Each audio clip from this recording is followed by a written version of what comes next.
আজকের রেসিপিটা একদম মাছ মাংসের সাথে টক্কর দেওয়ার মতো একটা রেসিপি।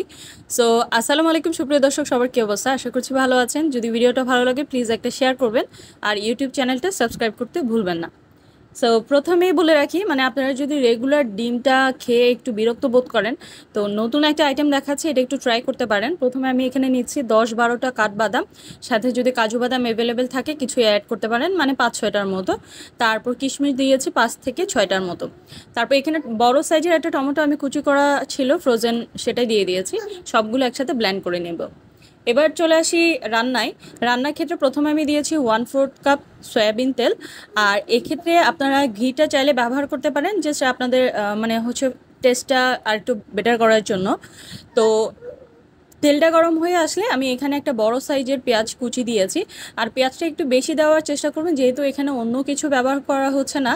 সো গ্রেভিটা যেন একটু ভালো হয়, তাই একটু পেঁয়াজটা বেশি ব্যবহার করা। গরম মশলাই হচ্ছে এলাচি, দারচিনি, তেজপাতা, আর আমি একটা স্টার মশলা দিয়েছি। যদি এটা আপনাদের কাছে না থাকে তাহলে না দিলেও চলবে, সমস্যা নেই। এখন দিয়েছি আমি আদা রসুন পেস্ট করা, সাথে আমার একটা দুটো শুকনো মরিচ একসাথে ব্লেন্ড করে রেখেছিলাম আগের দিনে। তো ওই পেস্টটা থেকে আমি ব্যবহার করছি, যার কারণে রেড কালার দেখা যাচ্ছে।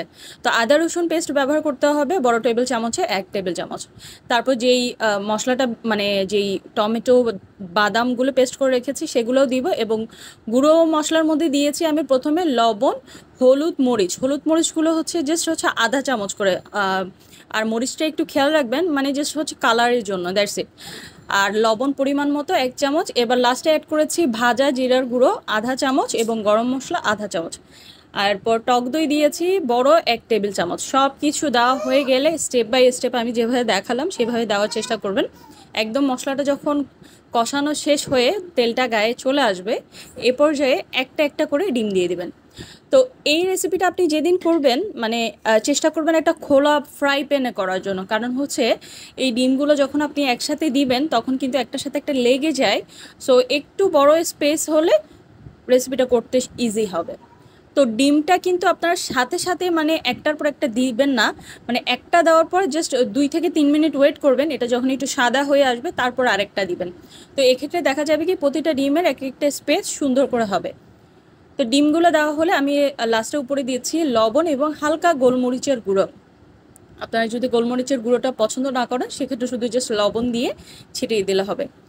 দিয়ে এবার লাস্টে অ্যাড করছি আমি সামান্য পরিমাণ কাঁচামরিচ, 5-6টার মতো কাঁচামরিচ, আর সাথে 1 টেবিল চামচের মতো চিনি। আর চিনিটা দেওয়ার আগে আমি আধা কাপের মতো পানি দিয়েছিলাম। দিয়ে সব কিছু এবার একটু ঢাকনা দিয়ে ঢেকে দিব। ব্যাস রেডি হয়ে গেছে, একদম ঝটপট। আর খুবই মজাদার হয় এটা। এটা আপনারা চাইলে কিন্তু পোলাওর সাথেও বা খিচুড়ির সাথেও কিন্তু খুব মজা করে খেতে পারবেন। তো এখানে রান্নাটা এই রান্নায় কোনো প্রকার ঝোল থাকবে না, একদম গ্রেভি গ্রেভি হবে। আর খেতে টেস্টটা অনেকটা রোস্টের কাছাকাছি ছিল, কারণ যেহেতু আসলে সব ধরনের মশলাগুলো অ্যাড করা হয়েছে।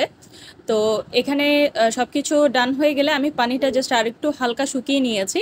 এবার রেডি হয়ে গেছে, ব্যাস ধনেপাতা দিয়ে নামিয়ে ফেলতে পারেন। আমি ধনেপাতা দিলাম না আজকে। তো এইটুকু রেসিপি আজকে, এটা আশা করি আপনাদের ভালো লাগবে। আর যদি ভালো লাগে প্লিজ আবারও বলবো ভিডিওটা একটা শেয়ার করবেন, অথবা একটা কমেন্ট করে জানাবেন যে আপনাদের কেমন লেগেছে। আর নেক্সট রেসিপি কী চাচ্ছেন সেটাও একটু আমাকে কমেন্ট করে জানাবেন। আর ফেসবুকে যেহেতু আসলে কাজ করা স্টার্ট করেছি, ইনশাল্লাহ আপনাদেরকে নতুন নতুন কিছু দেওয়ার চেষ্টা করব যেন আপনাদের উপকারের লাগে। সবাই ভালো থাকবেন, আসসালামু আলাইকুম।